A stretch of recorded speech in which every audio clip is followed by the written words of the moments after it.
jiejie. And now I think, yes, you can set up for these strong team fights with the Wukong here for Wei, but definitely not the best of options. Honestly, could even see him go back towards the Trundle. Pick that one up there, give yourself the better skirmishing power. They do end up going for it, and it does give them more early game options as well. Yeah, and I feel like it's going to be the Sivir, bit of a no-brainer. Quickest pick ban we've had.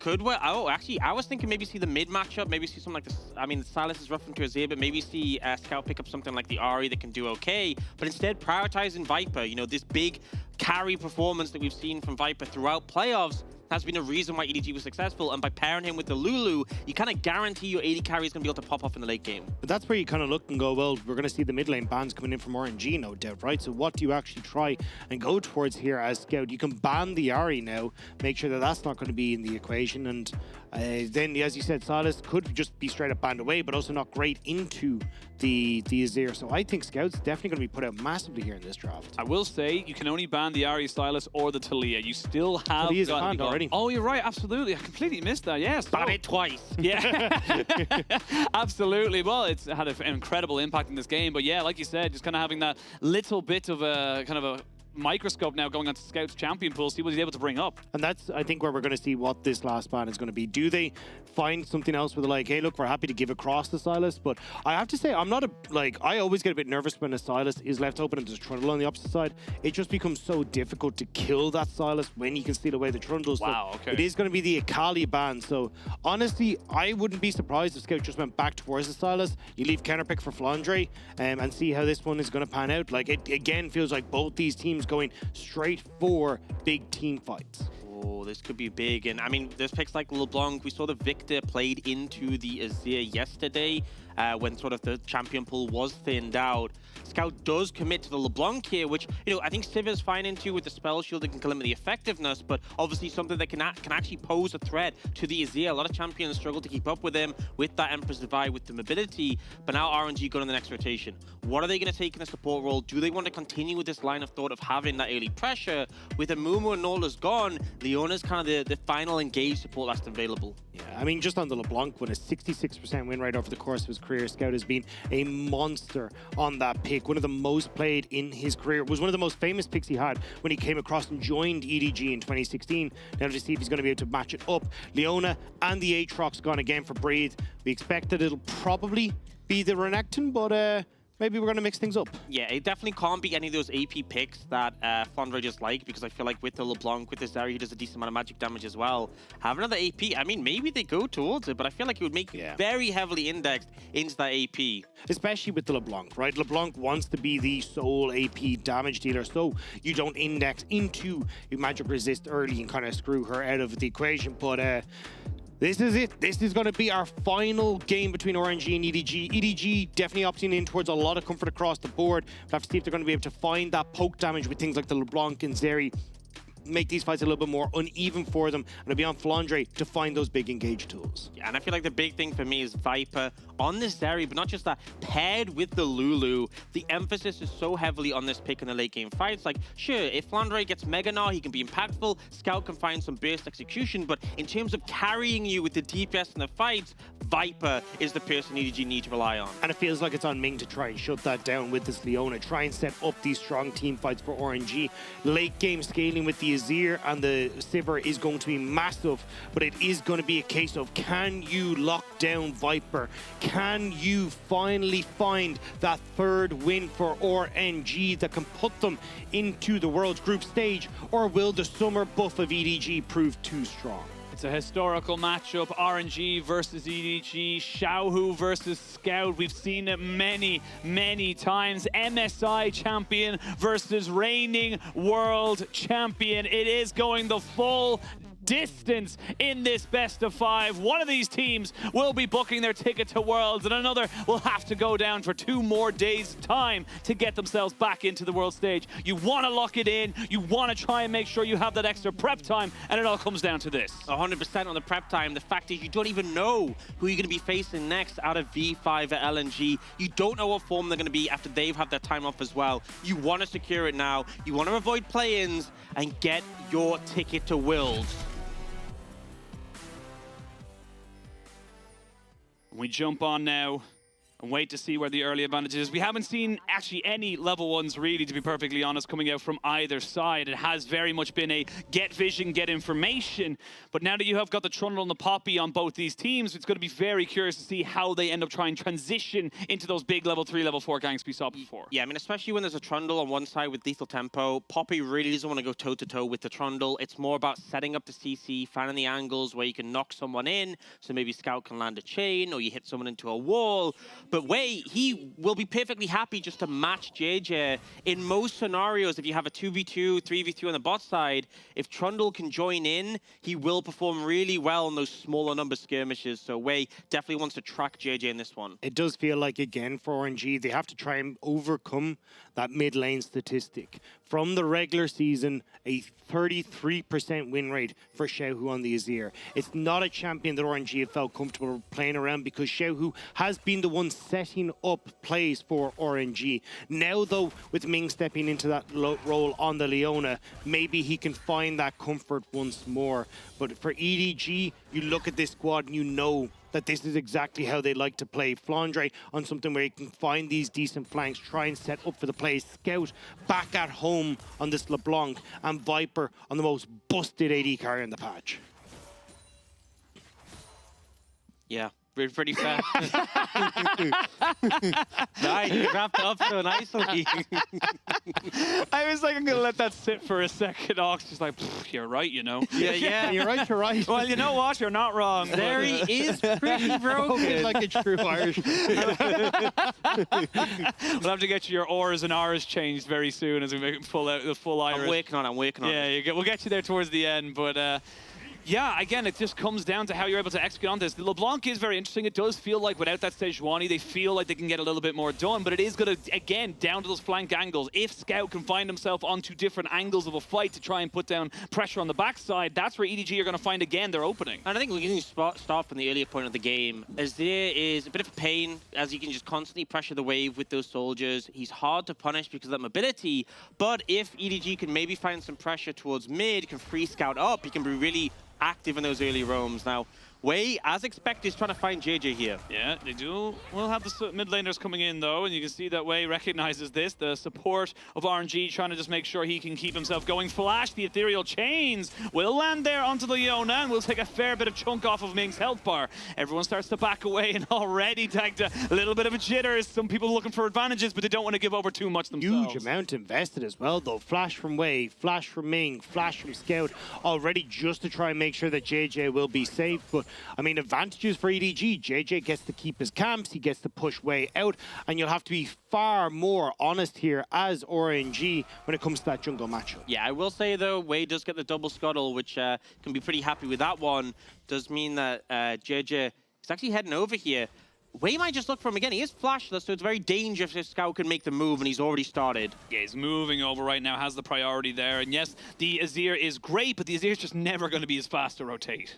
No, I mean, he just isn't going to be able to jump across as quick as a distortion. But I think that's going to be kind of the stories we see between these two mid laners, is how well Scout can try and cover for jiejie. Oh, cleanse has to be used immediately, and it's the thing. I feel like Viper, again, a little bit disrespectful there. Kind of seeing them on the ward was going, oh, a good bit of harassment, but ends up getting turned back on. That's the power of the Leona. And honestly, in some ways, cleanse can be even more valuable than flash when you're playing into something like Leona, because if you get caught out by like an E flash from Leona, very hard to react to that with your own flash, whereas cleanse gives you that get out of jail free card. Okay, the CZ hit, they connected, but I still managed to dip away, so it kind of keeps Viper honest. If he wants to dodge away from the engage of Ming, often he'll have to flash before it connects rather than having the opt-out after. But watch how RNG are moving on the map. You have Wei moving in towards mid lane, getting a ton of vision control down. They know that jiejie has moved back up to the top side because this entire bot side was already cleared. And with Xiaohu having push in mid, could have maybe looked for a dive on the bottom side. Scout, though, has the heads up play, spots out that potential move, and will deny the opportunity for RNG to go for that.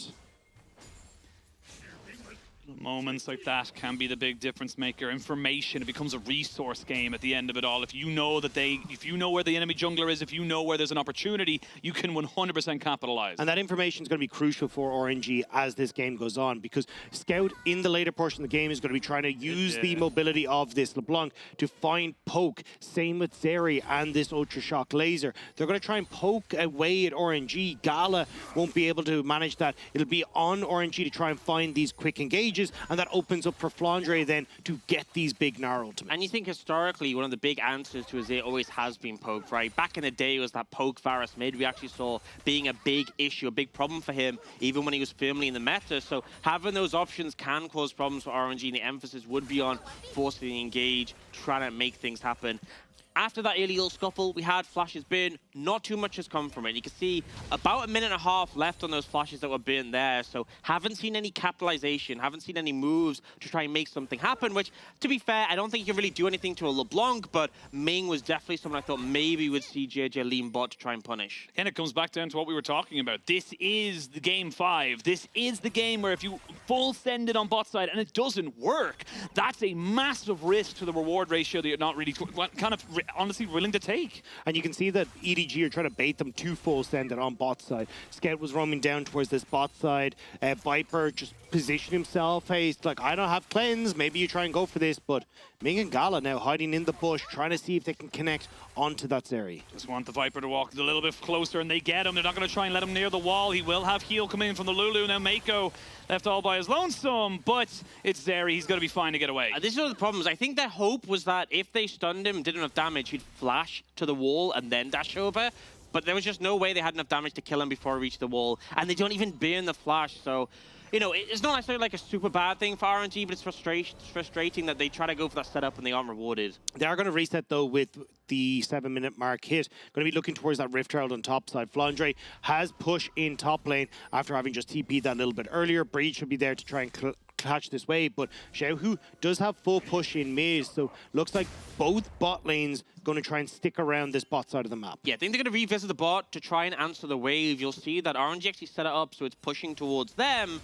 And basically the aim of the game is to try and get a good wave setup so you can move towards the Herald if that is the play. For now, though, Viper, Meiko, they'll just crash that wave. And Gala, he can just sweep this up pretty quickly.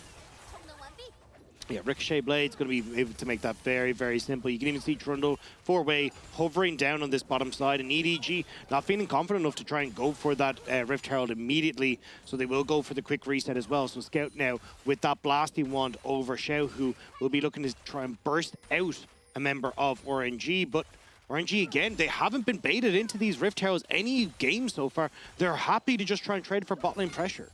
Yeah, not able to find an angle there, though. And I think, you know, the problem is into Zeri, it's so difficult to really force a gank now that the cleanse is back up. Meiko obviously would have been the go target, but opportunity doesn't arrive. And now teams are starting to lean towards mid. Xiaohu is the prior, which does mean Wei feels confident to pressure jiejie out on this one. I love that JJ's gone with the Ionian Boots Lucidity first. He just has the extra little bit of movement speed, even has the water walking in the ruins. You can see a little bit of extra movement speed for himself there. So it makes it very difficult for Wei to actually put himself in a position where he can punish this Poppy, phase rush, a lot of movement speed, and you can see Scout moving up already. Yeah, I mean, that's the reason Wei wasn't willing to go for that, was because Scout started to move, and as soon as that happens, you have to be so cautious, so afraid. The 1v1, Wei is vibing. The second LeBlanc starts to turn up, he is getting out of dodge. Yeah, and that's why we're kind of seeing Scout go towards this LeBlanc pick. You can do so well at like operating outside of the lanes, looking for skirmishes where you have the chance. Now though, RNG feeling confident to have control over bot and move towards Rift. They're going to go for it right now. We're going to see the heroic charge as JJ just tries to disengage. That was a flash from Wei that led to a flash from Scout because he didn't have his distortion up. So now RNG feel confident that they can go for this push a little bit easier because look, on the bot side, you haven't moved up EDG. Yeah, I mean, they are trading the play. And, you know, I'm fine with this decision from EDG. What I hate is when teams move the bot lane up, but don't fully commit and waste so much time. So, yeah, EDG are giving up the Herald, but they just took 2 plates on the bot side, so at least they're getting something for it. Yeah, and you can see it's very difficult as well for RNG to try and find the advantages that they would like to use this Rift Herald around the map, right? Breathe is getting some poke onto Flandre in the lane, but it hasn't been enough to like actually push in towards that top lane tower. Same when you look at bot side now, well, Viper's already been answered, and if it JJ ever shows up, or at least can keep track of Way, it still feels like EDG can kind of deal with a lot of this pressure around the map. I feel like the only place RNG can really use this Rift Herald will be in the mid lane and see if they can get Xiaohu a bit of an advantage there. Very, very skittish, shall we say, for the start of this game. Neither team really wanted to giving up any kind of major advantage. No flash on Way means that this is going to be a bit of a difficult contest onto the Dragon with the resets coming in as well. RNG find themselves on a little bit of a back foot now to EDG, who start up the Drake. So EDG looking to keep the global pressure going in their favor, and it's going to be the Rift Herald eventually traded back for the Dragon. You know, I'm going to take this opportunity to talk about Cloud Dragon, because picking up that early Cloud out of combat movement speed gives about 7%, which is going to be about 24 to 28 movement speed, depending on how much you have. That's a lot to just give everyone in the game when it comes to resetting, getting back on the map, rotating around. It does make a significant difference. And also on top of that, 7% slow resistance, when you're against things like a Trundle that has that slow on the pillar, definitely makes a difference. Sure, it's not the scaling combat stats of a Mountain or a Infernal, but definitely an asset for EDG in terms of getting where they want to be and doing it quickly. Well, they quickly want to try and move down towards this bot lane. It looks like JJ, trying to keep track of where Way is, knew that he's kind of heading back into this lower end of the map. So just going to stick around. Again, this feels so tense, though. Every other game we've seen, like, several ganks, multiple plays, teams willing to fight kind of at a lot of these neutral objectives that are in the early stages. But so far, Vision Control has made sure that nobody can get into these lanes, and it is so much more cautious. I think the big question for me is, where do we see this Herald go down? Because especially with the Trundle, who does so much damage to oh, JJ. Oh, he's a bit up behind enemy lines right now. Subjugate comes down. He does have flash. Did he need it? And he absolutely certainly will. He's going to use a keeper's verdict. But again, small little moments that just mean big advantages coming out here for RNG. And I was just going to say, where are we going to see the Herald? Well, I feel like you've just opened up the opportunity with JJ on no HP, with the lack of wave clear from Scout. Why not just slam it mid? And maybe if Way gets a couple of bites down, you could take 3 plates here comfortably. Yeah, I mean, you do so much damage as Way. Our Scout trying to see if he can deal some damage to Xiaohu to dissuade this, but a nice bit of gold now picked up in the mid lane for Scout. And the reason this is big is because not only is it a great amount of gold for your Azir, which you love to have, but the big thing we've seen so far in this early game is whenever RNG have tried to be proactive, Scout moving has been what has slowed them down and what has stopped them. Now that Scout's tower is on 2 plates, at this point of the game, I feel like he has to be so cautious. If you move, easily could just see Xiaohu take the tower from underneath your feet, and that would be devastating. I completely forgot we had top lane in this game. We have not looked up there once because it just hasn't been about it. You see the comment for Breathe means that he's going toe-to-toe with the Gnar. They're basically in line with each other in terms of items, and this gold lead is nothing at the moment. Couple of hundred, it can be equaled back very, very quickly, but big item spikes coming out now for both sides. You've got the first mythics now for AD carries, and also, as well as that, Way picking up his Frostfire Gauntlet. It does feel like a huge amount of this game is going to start to teeter around things like the next Rift Herald that spawns, dragons that are going to start to come up. I don't think we'll get a big fight around second dragon, but certainly as we start to crouch into third. I really do think, though, for EDG, denying Rift Herald to RNG right now with how low mid lane tower is going to be so incredibly important. Even when you look at the way that EDG would like to try and operate on the map in the mid game, they would love to have some of these turrets opened up so Scout can try and put pressure onto side lanes. Same when you look at Flandre, look for ways for Scout to get in behind enemy lines. And also, when you look at RNG's team, ADC Sivir, if you don't take that mid-tier 1 with the Rift Herald, you probably ain't getting it for a sizable amount of time. The wave clear available, the safety as well. EDG are the team that we want to see them push the pace forwards. You want to see them snowball around this LeBlanc, have her be proactive, because LeBlanc can be a massive threat in the late game, but if she's behind in gold, then she will never be a threat at any point of the game. So EDG would definitely want to have a keen eye on that right now. Both Dragon and Herald actually have synced up respawn timers. Viper needs to be a little bit careful. Actually not going over the wall just yet, kind of just keeping himself at arm's distance and kind of baiting the rest of them in. Everything is missing from RNG, and now Xiaohu trying to see if he can maybe make a move around this bot side, but very, very confident from EDG. Yeah, game 5, why not just check how good my hands are feeling? Viper just confident Nice to dodge warmed everything. up. Yeah. I mean, just showing what this guy can do. I mean, we're early in the game. There's a long time before Zeri really hits a spike, but it's intimidating knowing you're up against Viper on this pick with the Lulu backup. But that's the thing, when the chips went down for EDG, when they needed someone to step up, it has been Viper so many times. Himself and Scout were kind of the lifeblood of EDG for the most of the regular split, and two of the players that we've consistently looked at saying these were the guys that were carrying EDG through the regular season. Oh, Viper should be able to make his way out. He's got his stupid dash. Yeah. You feel like Zeri, like I feel like Yumi, you know what I mean? Like it's just like... No, I feel like Zeri, like I feel like Yumi. I hate both of them.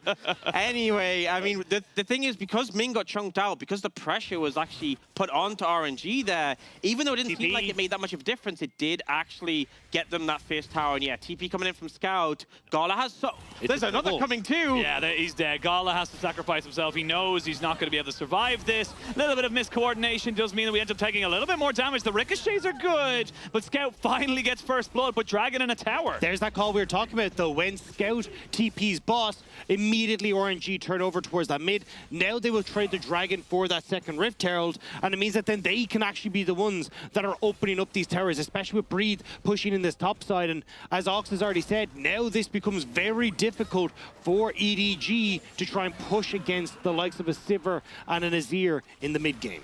But it is second Dragon for EDG, and it's Infernal Soul again. Zeri LeBlanc with Infernal Soul sounds pretty disgusting. So yeah, RNG get that second Herald. They've kept their mid-tier 1 alive and taken it down for EDG. There's definitely an advantage there, but I do feel like they are going to have to really think about how they're approaching this fight in 4.5 minutes, because if you lose that, the game could quickly slip out of your control. It feels like so much of this is going to come down to EDG's execution of fights. Viper already showing that he's feeling himself in this game number 5, but for Scout, if he can get some good poke onto Xiaohu, if he can threaten Gala enough that you can get rid of things like the spell shield, maybe then you can put a bit of a fire under RNG, because if they feel the need that they have to engage because they're getting poked down, but suddenly Flandre is sitting there with waiting arms, you've got people like jiejie who can deny some of that engage. Scout going to take a lot of damage here, forced to flash away because he knew the rest of EDG was coming. I will say for RNG, yes, they give up first blood. That was about 15 minutes for first blood, but also it required 2 teleports. That's our 1 kill for 2 teleports. I'm not quite sure on the exchange rate right now, but that doesn't feel too strong. Yeah, I mean, the thing is, especially post 14 minutes, those teleports are like the shorter cooldown, and it did allow them to get the Dragon. I think that's the thing you got to think about. Like, what do you get out of that kill? You got the Dragon, you set yourself up in a good position, and now you have things like Ming burning his flash. That's not going to be up for the next Dragon fight. More things they can chip away from RNG, and that's where it feels really painful, because this is the pressure that having Dragon stacked up has. You start to be in a position where you can't afford to give up a fight. You can't go, oh, Ming doesn't have flash, you can't get onto Viper, therefore we don't fight. It's like, well, tough. You just have to deal with it. Yeah, especially when you look at it, well, like EDG could even go, hey, you know, you get your first Dragon, cool, we're going to crack mid, we're going to look for top. Like, you can look for other answers on EDG side as well, and right now they're looking at Breathe, left alone under this top side. May be vulnerable, but it looks like EDG not going to fully commit there. Not just yet. Again, Breathe with an Eclipse, and access to the World Ender and the Flash is a pretty slippery fish, and don't know if the Gnar and the Poppy will have the damage for it. I think one of the things as well is we've seen like Wei there running up to Viper. You can't really do much to a Zeri who's getting sped up by Meiko in terms of like stopping Viper from just running to a wall and dashing over. It really does need to be Ming, and if Viper has cleanse, I feel like the engage options are limited now. Wei's being caught out. Yeah, he's been caught out here as Wei gets himself double ethereal chain. They're still trying to keep him alive for as long as possible. The Subjugate doing so much. Now Viper moves in. They got the on the hunt, but a TP now going to be answered. That's going to be Xiaohu joining the fight, but it's already done and dusted. It's an overextension from EDG, though. They had the pick, they got the flash. That was what they could have used for the next Dragon fight. But now you burn Viper's summoner spells as well, trying to make that play work. Just I was making the point before the fight, like how much harder it is for Ming to engage when the cleanse is available for Viper. Well, take away the flash too, and suddenly it's a lot more promising for RNG. EDG trying to push too far, and they end up paying for it. But that's the thing, when you're in these game 5s, suddenly the Bloodlust can take over. You think you got that little bit of an advantage that you can try and push, but it ends up being that bit too far. And we'll catch it here in the replay, right? Scout goes over, great chains, great setup, but once you get the flash here, there's no need to try and chase this any more further. Yeah, it just ends up going too far. They think they can kill Wave, but realistically, I mean, the gold is nice, but it's not really going to change the state of the game. The summoner is what you're going for in the setup for that fight. And as well, Viper goes for the right click, but can't pierce the bolts to connect onto him. Now you're not going to have Flash or Cleanse for Dragon in a minute 20's time, so coming back into live, we only have had 1 kill in 20 minutes. And this is something that kind of I find very interesting as well. You get to that point where people are picking up second items, 2.5 items. They are becoming pretty damn big, and you might not be prepared for it because let's be real, Aatrox and Gnar haven't actually seen anyone else on the map. One of the big side effects of things like this as well is that traditionally you don't see a lot of summoner spells burnt in games like this, but we already have, you know, no flash on Ming, flash cleanse gone on Viper. Now we get the TPs coming through as well. Way flashless too. This is where we have to see if this poke from EDG can stick. And look, I always know when a game is slow like this, 1 kill in 20 minutes, it gets to a point like this where it all just blows up and gets super explosive. These teams are down to fight around this objective, and it's going to come down to who finds the execution. Can Viper pop off? Can Scout burst out someone in the backline of RNG? Or will RNG be able to hold strong? I mean, it feels like we're coming down because this game has had so little kills. We're coming into one big fight. Could be the entire series. And that's why we're looking at Flandre. How's his Mega Gnar bar doing? How's the poke from EDG landing? Because they're trying to see if they can get RNG to play into them as Flandre is about to hit Mega Gnar. And you can see they're starting to do that now. Viper can step up, get the poke. Scout's starting to wrap around, looking to see what he can do as well. This is where it gets so tense for RNG. Oh, I'm getting pins and needles, butterflies in my stomach right now for both of these teams. The Dragon will be proc, but it's only just to try and test the waters. Flandre is losing Mega right now, so needs to try and whip that one back up if he possibly can. He's about 5 or 6 seconds away from really having it if he starts to completely auto-attack. Dragon is being aggroed by RNG as EDG push forward. You can see Poke starting to land, though. You saw Gala spell shield there, but the rest of them don't have that option. Scout just chipping away, and RNG want to start the fight. There's the Mega. Hit, though. Yeah. EDG want to make this Dragon happen now before the Mega times out. You can see RNG a little bit more tentative right now. They don't want to try and put over commit. There's the great ult from the side of jiejie. Means that everyone has to back away. So point for EDG. RNG not willing to flip it. Not a single kill. I feel not a single kill. That was so tense. And I don't know. Neither side wants to make that mistake. Neither side wants to be the one that goes in and ends up blowing open this entire game. With World Group stage on the line, both these teams want to make sure that they don't have to go through the play-in stage. Now, again, loser will still have a second chance on Sunday against the winner of V5 and LNG, but you want to make sure that you're making it into groups without any sort of issue. I feel like when you're looking, yes, V5 and LNG have had some issues, but it's rookie, right? It's Doinby and Tarzan. You really don't want to chance it. I was going to say, you don't want to leave it up for chance, because if you lose it here, there's no guarantee you win it on Sundays. So right now, both these teams not willing to go for it, but it is EDG edging ahead. It is EDG getting themselves a bit of an advantage. RNG up top side, but jiejie gets himself out of dodge. Yeah, and RNG are currently in a position where in 4 minutes, it's going to be a fight for the soul. They really don't want to leave it a chance, leave it to that point of the game, and then maybe that same thing we just saw happens again, and suddenly EDG have soul and the game feels very hard to win. They want to try and make something happen, garner advantage, maybe even lean into the Baron, and try and force something before it comes to that Elder flip, because even if they win the Elder fight, if they lose the soul, it's going to have a really rough effect for the entire game. It is just so hard to try and find those picks, though. Very mobile on EDG's side for something like a Trundle pillar, for something like Ming as well, to try and lock these members down. And even if you get jiejie, we've seen jiejie's a tanky old boy and he can get out of there fairly quick with the phase rush. So now RNG seeing if they can make it happen, but point in case, it's so difficult to lock down these members of EDG. Yeah, the solo flare just not landing. Don't now. Got to be careful. They're backing away from this Baron right now. But again, more pressure. EDG feeling much more confident moving forward. And Everyone goes away. You're now in a 3v5 situation, but Ming, not really the target you need. Yeah, now they're pushing onto this mid lane tier 1, though, from knocking them away.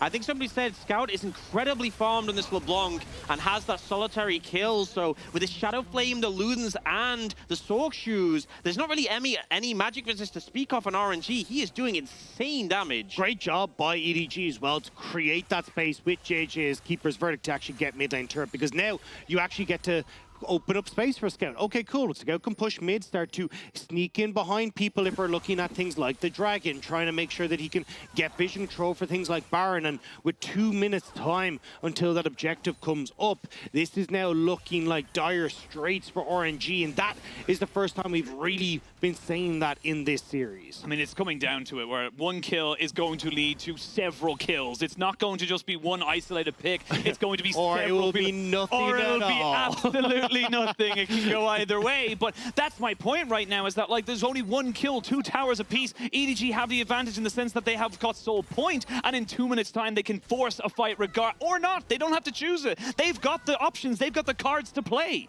I mean, I'm sitting outside of it for a fight, but yeah, they have the option. If something doesn't go right in the setup, if someone makes a mistake, someone gets chunked out, caught out, they can just back away, but RNG don't have that luxury. And the aggressive play you saw there, they're trying to just get something, because right now, Viper has his summons back up. If he has Cleanse and Flash, I think it's just so hard to fight. And for EDG, this would mean so much for them getting back into groups. It's an organization that, for the first time since 2019 and 2020, was the first time in this organization's history that they didn't make it to the world stage. They then fought back to win the World Championship in 2021 with their grand return, now staring down the barrel of a reverse sweep against their old rivals in RNG. EDG need members like Scout to step up to be once more the lifeblood of EDG. All right, 1 minute till Dragon spawns. We're going to see RNG really putting emphasis on this mid lane. They dropped down the stream as Legacy Ox. Talk me through it, because like I said, EDG, they don't have to go for this Dragon. They can make a play elsewhere. Yeah, but I think they'll want to set up for it. The big thing is poke from EDG. They can keep harassing, chunking people down.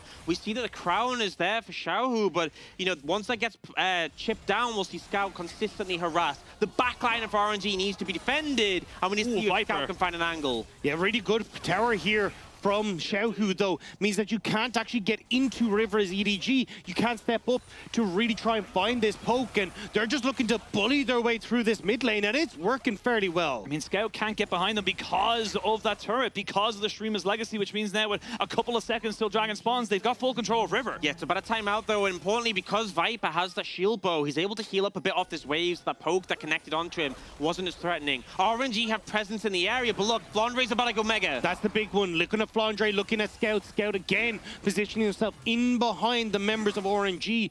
There's only Ming CC that can really keep him in check. Oh, and there we go! Here we go, flash it onto Ming. Ming flashes away. RNG starting up the Dragon. They want to try and burn this one down before jiejie can get into the pit. That pillar's doing great to stop Flandre. They knock back the Aatrox, so it's a 4v5 for the moment. They're going to try steal some stats with the Subjugate. They go in onto the backside. It's a fight for the Dragon. It's a fight for the fate It resets. of the best of 5. It resets, and it's still going down. Secured by RNG. They get what they wanted, and Ox, they get the hell out. I can't believe it's just 1 kill. Scout is trying to look for more here, but Xiaohu will buck him off. RNG get away with murder there. But do they get away without the Baron going down? EDG can still move over towards that objective, but it looks like they don't want to. How in the hell of all the people in the pit does Breathe secure that objective? But I don't know. We're going to see the replay. Hopefully we'll find out, but that was such a hectic scenario.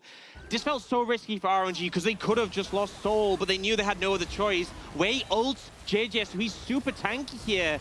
But in this mix in the pit, it looks like the AoE from the Aatrox coming in here. I think they just try and burst it together. Actually, I'm not even sure. Maybe just an auto there took it. Yeah, it was the sweet spot of the Q and the smite coming through from Wei at the exact same time. They timed it beautifully and steal it from right underneath the nose of EDG. It's not much, but it holds this game at arm's length for EDG for another 4 minutes. And there was only 1 kill. Yeah, so only 1 person died.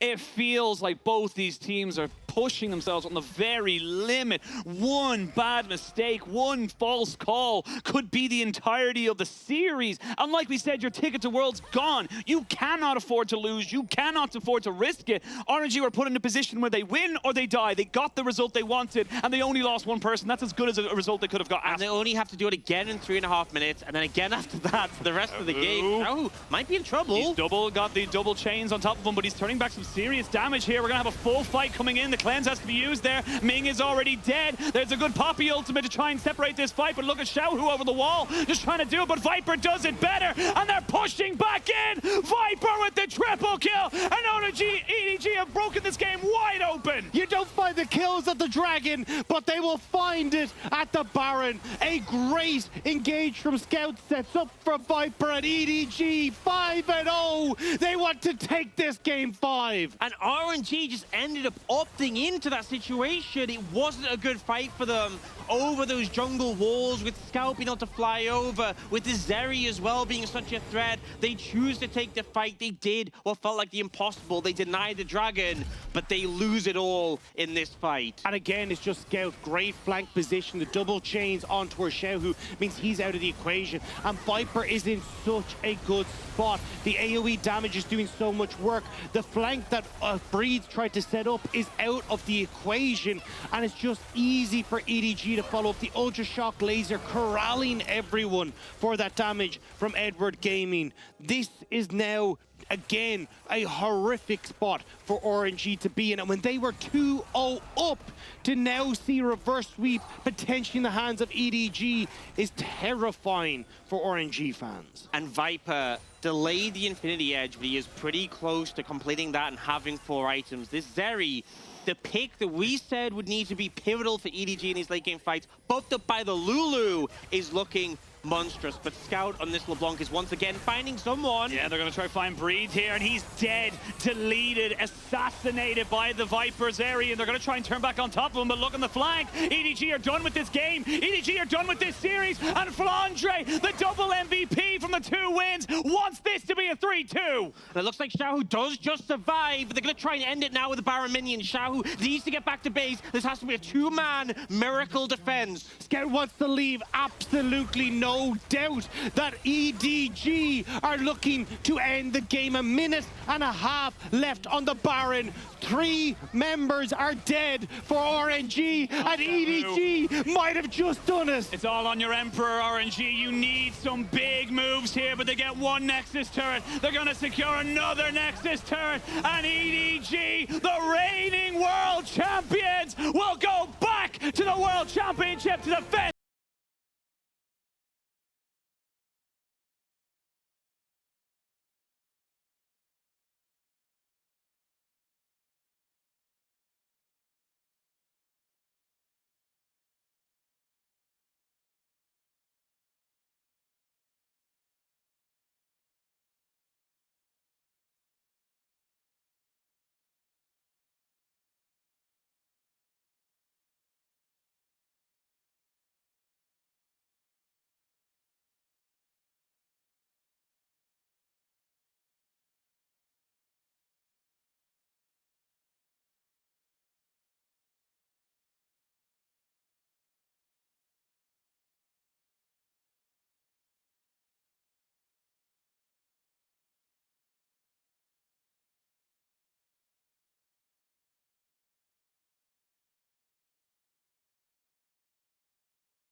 We questioned what they were coming in with today, and we got to see a little bit of in Game 1 and Game 2. Game 5, at that stage, they were done and distraught. They go back towards what was comfort, and even that didn't stick for them. And now you look at them going up against the winner of LNG and V5, and I got to put the question mark again. Do we see RNG going to Worlds? I mean, again, we come down to it where it's like they looked like they figured it out, then they started picking the Azir, didn't quite work. I'm going to call a spade a spade. They should not have lost that game 4. It should have been a 3-1. You 2 inhibitors down, and then you gave EDG a chance. And you got to remember, like, this is kind of making me think back to last year when EDG not only made that miracle run to Worlds, but they knocked RNG out in a close series. And afterwards, EDG was saying, RNG were the hardest opponent. Maybe that would have been RNG's Worlds if they weren't denied by EDG. And once again, they're denied today.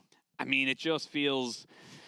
Some are both too strong, man. I was going to say, Summer belongs to EDG. It just feels like it's inevitable at this point now, where you're just looking at EDG constantly having the 1-up, constantly being able to just kind of keep Xiaohu and the rest of RNG down. And like you said, RNG now got to go towards Sunday. They've got another best of 5 to kind of go for right now. It's going to be tough. Yeah, it's going to be a challenge. And I feel like, I brought this point up earlier, but to bring it back, RNG could have been at the double elimination point in our playoffs if they had 2-0'd LGD. And then when they didn't get the 2-0, they actually crumbled to the point they lost to LGD and ended up dropping pretty significantly in terms of the standings. It clearly tilted them, had an effect, and then they struggled against EDG, and now they can't afford to let it rest on them, the fact they lost the series. They don't have time like they had after they got knocked out of playoffs. But I think this isn't a case of, you know, just being tilted. This is a case of they don't know.